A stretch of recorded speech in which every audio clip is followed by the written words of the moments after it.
آج جو مدعا ہم لے کر آئے ہیں وہ مدعا ہے کہ اسلام چھوڑنے والوں کی تعداد کیا حال فی الحال میں بڑھی ہے؟ کیا لوگ اسلام چھوڑ رہے ہیں؟ اور اگر ایسا ہے تو اس کے پیچھے کی وجہ کیا ہے؟ میں نے اسلام کیوں چھوڑا ہے میں وجہ بتا دیتا ہوں. میں پہلے دعوت کا کام کرتا تھا. میں ڈاکٹر ذاکر نائک MBBS کا فین تھا.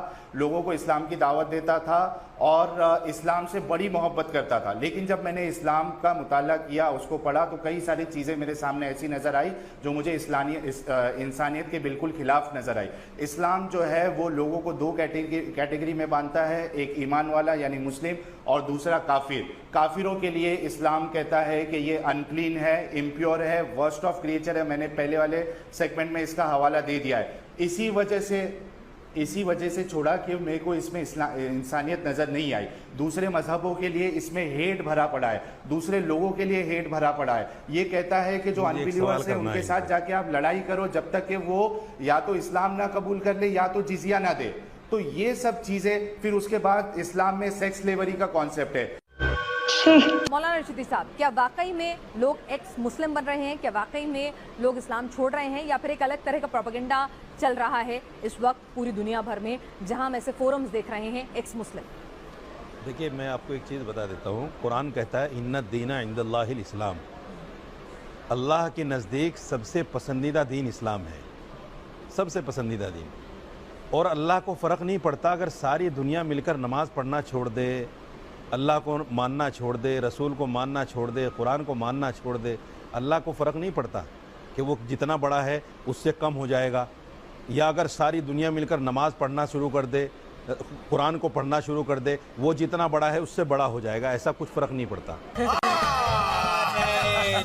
آپ نے کہا کہ اللہ کو فرق نہیں پڑتا ہے کہ کوئی نماز پڑھے نہیں پڑھے, اسلام میں رہے نہیں رہے. اگر اللہ سبحانہ و تعالیٰ کو واقعی میں فرق نہیں پڑتا ہے تو نماز نہ پڑھنے پہ سزا کیوں, روزے نہ رکھنے پر سزا کیوں, جہنم میں کیوں جلائے گا اللہ اگر اللہ کو فرق ہی نہیں پڑتا ہے؟ کیونکہ اگر فرق نہیں پڑتا پھر بھی سزا دے رہا ہے تو یہ illogical, نان سینسیکل بات ہے. دوسری چیز, اگر اسلام میں نہ رہنے سے اللہ کو فرق نہیں پڑتا, ان کا مرتبہ نہیں اوپر یا نیچے جائے گا, تو پھر مرتد کو جو اسلام چھوڑ دے, اللہ کے رسول صلی اللہ علیہ وسلم نے موت کی سزا کیوں بتائی؟ یہ پھنس گیا. انہوں نے جو کہا کہ نبی نے کیوں کہا کہ واجب القتل, واجب القتل کیوں کہا؟ دیکھیے, نبی نے پتہ کیوں کہا ہے, میری بات سن لیجئے پہلے. نبی نے پتہ کیوں کہا ہے, آپ دھرم چھوڑ دیجئے, آپ پر کوئی دفعہ نہیں. مان گئے یہ واجب القتل ہے.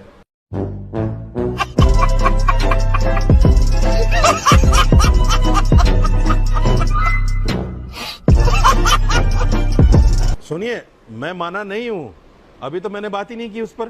آپ کہہ رہے ہیں مان گئے, چل جھوٹا. میں یہ کہہ رہا ہوں کہ نبی صلی اللہ علیہ وسلم نے یہ کہا ہے اگر کوئی دھرم چھوڑ دے تو چھوڑ دے, کوئی بات نہیں ہے, بالکل کوئی بات نہیں ہے.